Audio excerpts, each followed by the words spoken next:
سورہ حج کا چوتھا رکوع شروع ہوا ہے۔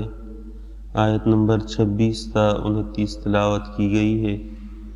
گزشتہ درس میں اہل جنت کو دی جانے والی نعمتوں کا ذکر تھا، اور اس بات کا ذکر تھا کہ کفار کی ایک عادت یہ ہے کہ وہ نہ صحیح راستے پر چلتے ہیں نہ کسی کو چلنے دیتے ہیں۔ ایمان والوں کا یہ طریقہ نہیں ہوتا۔ اور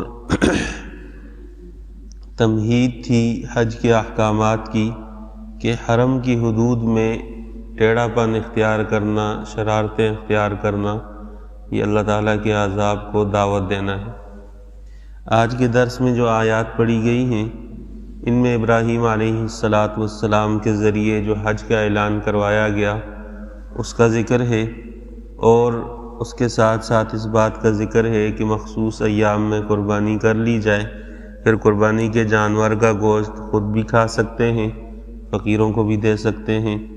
پھر جب قربانی سے فارغ ہو جائے پھر اس کے بعد احرام کھولے، حلق کروائے اور احرام کھول لے، اور جو میل کچیل ہے اس کو صاف کر لے، اور آخر میں پھر طواف زیارت کر لے۔ آپ حضرات الفاظ کا ترجمہ دیکھ لیں۔ فرمایا وَإِذْ بَوَّأْنَا، اور یاد کرو اس وقت کو کہ جب ہم نے ٹھکانہ دیا یا جگہ بتا دی ابراہیم کو مکان البیتی، بیت اللہ کے مکان کی، کہ خانہ کعبہ کہاں ہے۔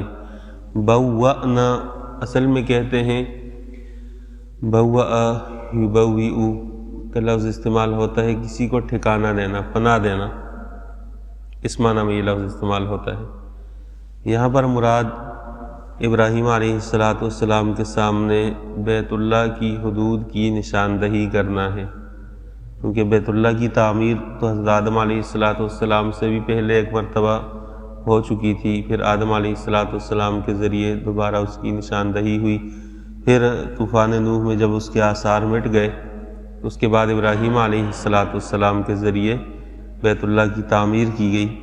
تو وہ جگہ ابراہیم علیہ السلام کو بتائی گئی، اللہ تشرک بی شیئا، اور پہلا حکم یہ دیا گیا کہ میرے ساتھ کسی چیز میں کسی کو شریک مت ٹھہرانا۔ اب ابراہیم علیہ السلام تو ان انبیاء میں سے ہیں کہ جنہوں نے پورے خاندان، قوم، قبیلے کو چھوڑا توحید کی دعوت کی وجہ سے۔ تو ان سے یہ کہنا کہ میرے ساتھ کسی کو شریک مت ٹھہرانا، یہ اصل میں آئندہ آنے والے لوگوں کے لیے دعوت ہے، کہ وہ لوگ یہ بات سمجھ لیں کہ جب اتنے بڑے اولو العزم پیغمبر ان کو یہ حکم دیا گیا تو عام آدمی اپنے آپ کو ہر وقت ٹٹولتا رہے کہ میں مشرکانہ رسومات کا نشانہ تو نہیں بن رہا۔ وطہر بیتیہ، دوسرا حکم دیا کہ میرے گھر کو پاک رکھو۔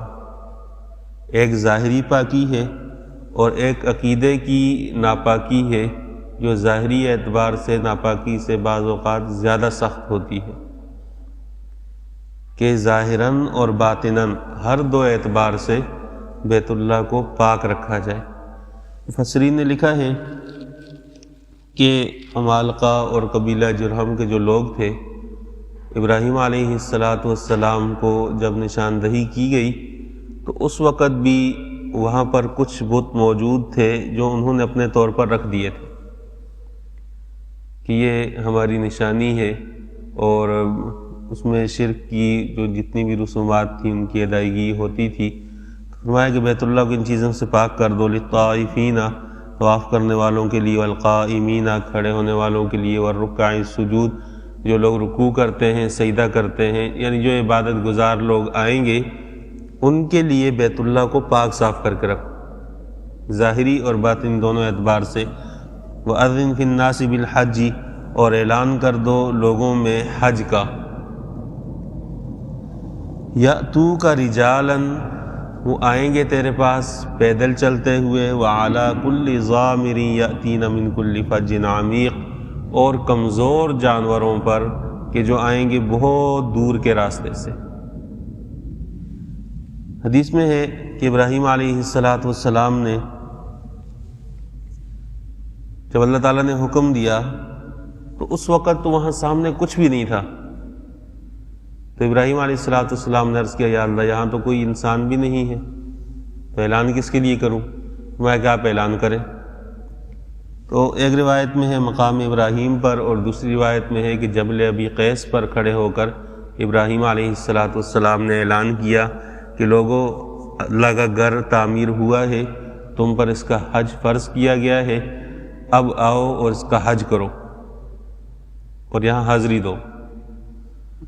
تو اللہ نے وہ آواز ہر آنے والے انسان کے کان تک پہنچائی.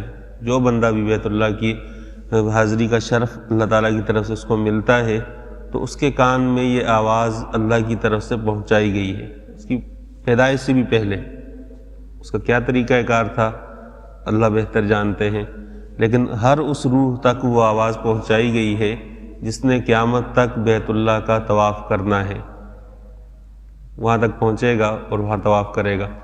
اس لیے ابن عباس رضی اللہ تعالیٰ عنہما کی روایت میں ہے کہ جب ہم کہتے ہیں لبیک اللہم لبیک، تو یہ وہ ابراہیم علیہ السلام کی آواز کا جواب ہے کہ انہوں نے کہا تھا کہ آؤ اللہ کا گھر بن گیا ہے، حاضری دو.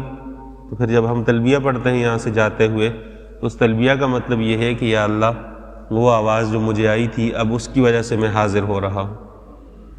تو فرمایا کہ آپ ان لوگوں کو آواز دیں، لوگ پیدل بھی آئیں گے اور سواریوں پر جب سوار ہو کر آئیں گے دور کا سفر کریں گے، سواریاں بھی کمزور ہوں گی، راستے کی مشقت بھی ہوگی.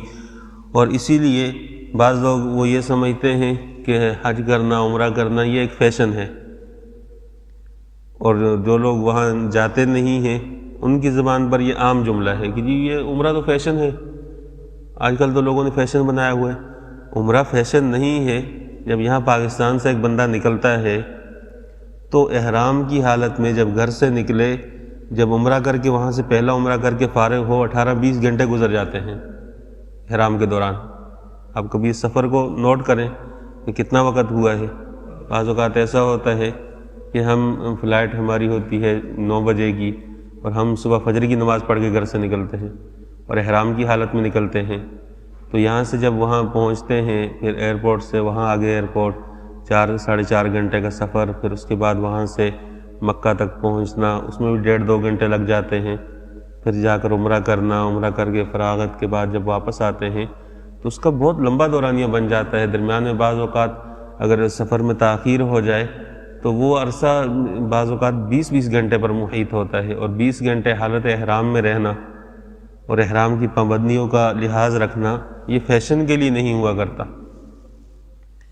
فرمایا کہ لوگ دور سے آئیں گے اور سواریوں پر آئیں گے، وہ سواریاں بھی کمزور ہوں گی سفر کی مسلسل مشقت کی وجہ سے، اور یہ مشقت عمرے اور حج میں جتنی مشقت ہوگی اجر و ثواب اتنا ہی بڑھے گا. اسی لیے احناف کے نزدیک حج قران وہ زیادہ افضل ہے، اس لیے کہ اس میں حج اور عمرہ مل کر ایک ساتھ ادا کیا جاتا ہے بنسبت حج تمتع اور حج افراد کے. تو فرمایا کہ لیشہدوا منافع لہم، تاکہ وہ لوگ پہنچیں اپنے منافع کو، اپنے نفع کی چیزوں کو پہنچ جائیں. اب وہ نفع کی چیزیں کیا ہیں؟ عمرہ اور حج یہ 2 ایسی چیزیں ہیں کہ بندہ پائی جوڑتے حج کرتا ہے لیکن کبھی بھی غریب نہیں ہوتا. آپ نے کبھی کسی سے نہیں سنا ہوگا کہ جی میں بہت امیر تھا، میں نے حج کیا، میں غریب ہو گیا. یہ آپ نے سنا ہوگا کہ جی میں نے بچے کی شادی کی، میں غریب ہو گیا، میں نے گھر بنایا، میرے حالات خراب ہو گئے، میں نے وہ فلاں کام شروع کیا، اس میں اتنے پیسے لگائے اور غریب ہو گیا. لیکن اللہ تعالیٰ نے حج اور عمرہ یہ 2 چیزیں ایسی رکھی ہیں کہ اس پہ جب بندہ خرچ کرے گا، عائشہ رضی اللہ تعالیٰ عنہ کی روایت میں بھی ہے کہ جتنا خرچ ہوگا تو اس کے بقدر اللہ تعالیٰ کی طرف سے نوازا جائے گا. اور دوسری روایت میں حج اور عمرے کو فقر کو دور کرنے کا ذریعہ بھی بتایا گیا ہے. فرمایا کہ اپنے منافع حاصل کریں کہ جو دنیاوی اعتبار سے ہیں وہ بھی، اور اخروی اعتبار سے جب بندہ سفر پہ نکلتا ہے اس کا دل ویسے ہی نرم ہو جاتا ہے. عمرے کا، حج کا سفر ہے. فرمایا کہ وَيَذْكُرُ اسْمَ اللَّهِ فِي أَيَّامٍ مَّعْلُومَاتٍ، اور مخصوص دنوں میں، معلوم دنوں میں اللہ کا نام لیں، علی ما رزقہم من بہیمۃ الانعام، اللہ نے جو چپائے مویشی ان کو دیے ہیں ان کو ذبح کرتے وقت۔ اس سے مراد قربانی ہے کہ عید کا جو دن ہے، یعنی 10 ذی الحجہ کا دن، صبح صادق سے ان لوگوں کے لیے جن پر عید کی نماز نہیں ہے، یعنی گاؤں دیہات کے لوگ، اور عید کی نماز کے بعد قربانی ان لوگوں کے لیے ہے جو شہر میں رہنے والے ہیں، جو عید کی نماز پڑھتے ہیں۔ وہ عید کی نماز کے بعد قربانی کریں گے، پہلے نہیں کر سکتے۔ گاؤں دیہات کے لوگ وہ صبح صادق کے بعد کرنا چاہیں ان کو اجازت۔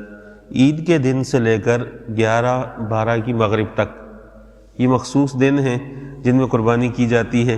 پھر اس قربانی کے جانور کو ذبح کرنے کے بعد اس کا جو گوشت ہے اس کو خود بھی کھا سکتے ہیں، اور وَأَطْعِمُوا الْبَائِسَ الْفَقِيرَ، اور جو فقراء لوگ ہیں ان کو بھی کھلائیں، وَأَطْعِمُوا مِنْهَا، اور اس میں سے خود بھی کھائیں۔ مالدار آدمی ہے، قربانی کا گوشت ہے، خود کھا سکتا ہے۔ لیکن خود کھا سکنے کا مطلب ہمارے زمانے میں بعض لوگ یہ سمجھتے ہیں کہ آئندہ سال تک ہم فریزر بھر کے رکھیں گے، یہ مطلب نہیں ہے۔ فقراء کا جو حق ہے وہ ادا کر دیا جائے۔ فقہاء نے لکھا ہے کہ بہتر صورت یہ ہے کہ 3 حصے کر دیے جائیں، ایک حصہ فقیروں کا ہو، ایک حصہ رشتہ داروں کا ہو، اور ایک حصہ اپنے لیے رکھ لیا جائے۔ یہ زیادہ بہتر صورت ہے۔ اور اللہ تعالیٰ نے اگر وسعت دی ہے، مالی طور پر صاحب استطاعت ہے، تو لوگوں کے درمیان تقسیم کر دیں اس کو۔ اللہ جب پورا سال کھلا رہا ہے تو خواہ دل میں حرص کا ہونا، بعض لوگ بہت حریص ہوتے ہیں قربانی کے جانور کے معاملے میں۔ مجھ سے ایک مرتبہ ایک خاتون نے گوشت جمع کیا قربانی کا، اور صاحب استطاعت لوگ ہیں، انہوں نے گوشت رکھا فریزر میں، اور آئندہ سال ان کے گھر سے یہ مسئلہ پوچھا گیا کہ ہم پچھلے سال کا قربانی کا گوشت اس سال کے قربانی کے گوشت میں ملا کر تقسیم کر سکتے ہیں؟ آپ سوچیں ذرا، اتنی استقامت سنبھالا کیسے ہے کہ پچھلے سال کا ہے، اس سال کے گوشت میں ملا کر ہم لوگوں کو دے دیں۔ تو اللہ نے جب وسعت دی ہے تو اس میں حریص نہ ہو انسان۔ لوگ بھی دال روٹی کھاتے ہیں، ہم بھی دال روٹی کھائیں گے، کیا ضروری ہے کہ قربانی کا پورا جانور وہ اٹھا کر فریزر میں ڈال دیا جائے؟ تو اس میں فقراء کا بھی حق ہے، رشتہ داروں کا بھی حق ہے، ان کے حقوق کی ادائیگی ہو۔ اگر اپنے لیے نہ بھی رکھے، صاحب استطاعت ہے، خرید کر کھا سکتا ہے، صدقہ کر دے۔ ہم نے اپنے اساتذہ کو دیکھا ہے کہ اللہ تعالیٰ نے ان کو وسعت بھی دی، ان کی قربانیاں بھی 10 قربانیاں، لیکن اپنے گھر میں ان کے ہاں وسعت والا سلسلہ نہیں ہے، خرید کر کھاتے ہیں۔ اللہ نے طاقت دی ہے، تجارت ہے، معاش اچھا ہے، تو خرید کر کھا لیں۔ فرمایا کہ فقراء کا بھی حصہ اس میں نکال لیں، ان کو بھی کھلا دیں۔ ثم لیقضوا تفثہم، پھر اس کے بعد صاف کر لیں، ختم کر لیں اپنی میل کچیل کو۔ اب پہلے قربانی ہے، پھر اس کے بعد احرام کا کھولنا، حلق، پھر احرام کا کھولنا۔ یہ جو ترتیب ہے یہ قرآن کی بتائی ہوئی ترتیب ہے کہ قربانی کرواؤ، پھر اس کے بعد حلق کرواؤ، پھر اس کے بعد احرام کھول کر اب حلال ہو جاؤ گے۔ تو اس ترتیب کے مطابق حج کرنا ضروری ہے۔ اگر نہیں کرے گا تو پھر دم ہے، اور دم کا پھر حکم یہ ہے کہ قربانی کا جانور وہ تو ذبح کر کے خود بھی کھا سکتا ہے، دوسروں کو بھی کھلائے گا، لیکن دم کا حکم یہ ہے کہ جو دم لازم ہوتا ہے مختلف صورتوں میں، پھر اس کی تفصیلات تو حج کے احکامات میں ہیں۔ جب دم لازم ہوتا ہے، دم کا مطلب یہ ہے کہ ایک جانور، بعض صورتوں میں خاص طور پر اگر گھر والے بھی ساتھ ہوں حج کے دوران، تو بعض صورتوں میں پھر ایسا بھی ہو جاتا ہے کہ پورا ایک بدنہ دینا پڑتا ہے، یعنی بڑا جانور، وہ صدقہ کرنا واجب ہوتا ہے، اور وہ جو جانور دم کی وجہ سے ذبح کیا جاتا ہے اس کا گوشت خود نہیں کھا سکتا، فقیروں کو دینا ضروری ہے، کیونکہ واجب التصدق چیز ہے، اس کو اپنی ذات پر استعمال نہیں کر سکتا۔ فرمایا کہ اپنا بیل کچیل صاف کر لو، وَلْيُوفُوا نُذُورَهُمْ، اور اپنی نظروں کو پورا کرو، جسے ہم منت کہتے ہیں کہ اللہ میرا یہ کام ہو جائے تو پھر میں کروں گا، یہ اگر ہو جائے تو میں اتنے روزے رکھوں گا، اگر یہ کام ہو جائے تو میں جانور ذبح کر کے دوں گا، اگر یہ کام ہو جائے تو میں اتنے نوافل پڑھوں گا۔ یہ نظر ہے۔ نظر کا حکم یہ ہے کہ اگر ارادہ کیا اس سے تو نظر منعقد نہیں ہوتی، لیکن اگر زبان سے کہا تو جب وہ کام ہو جائے گا اس نظر کو پورا کرنا ضروری ہے۔ وَلْيُوفُوا نُذُورَهُمْ، اپنی نظروں کو پورا کرو۔ وَلْيَطَّوَّفُوا بِالْبَيْتِ الْعَتِيقِ، اور قدیم گھر کا طواف کرو۔ اس سے مراد طواف زیارت ہے، وہ جو رمی کے بعد 10 کو کیا جاتا ہے، اس سے مراد وہ طواف ہے، اور یہ حج کا رکن ہے طواف زیارت۔ جس طرح وقوف عرفہ حج کا رکن ہے، اسی طرح طواف زیارت یہ بھی حج کا رکن ہے۔ اس کے بغیر اگر یہ چھوڑ دیا پھر حج نہیں ہوگا۔ اس طرح وقوف عرفہ چھوڑ دینے سے حج نہیں ہوتا۔ عتیق کا لفظ استعمال ہوتا ہے آزاد آدمی کے لیے، بیت اللہ کے متعلق بھی ہے کہ بیت اللہ کو اللہ تعالیٰ نے محفوظ رکھا ہے جبابرہ سے، کافروں سے، ایک آزاد گھر ہے، تو اس نسبت سے اس کو بھی بیت عتیق کہا جاتا ہے۔ اللہ تعالیٰ سے دعا ہے قرآن تعلیمات پر عمل کرنا۔